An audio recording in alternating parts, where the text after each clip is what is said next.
أعوذ بالله من الشيطان الرجيم. بسم الله الرحمن الرحيم.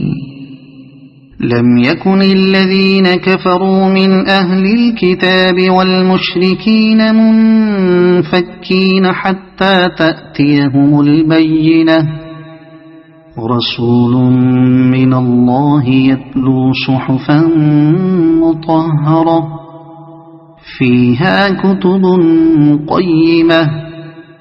وما تفرق الذين أوتوا الكتاب إلا من بعد ما جاءتهم البينة، وما أمروا إلا ليعبدوا الله مخلصين له الدين حنفاء ويقيموا الصلاة ويؤتوا الزكاة وذلك دين القيمة.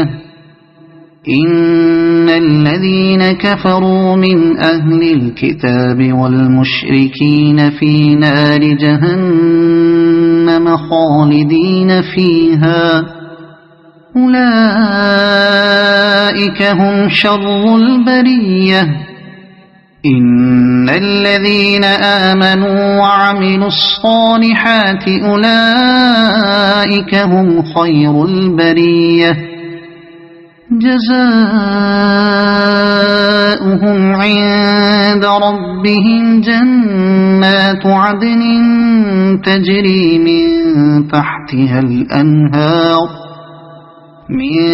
تحتها الأنهار خالدين فيها أبدا، رضي الله عنهم ورضوا عنه، ذلك لمن خشي ربه.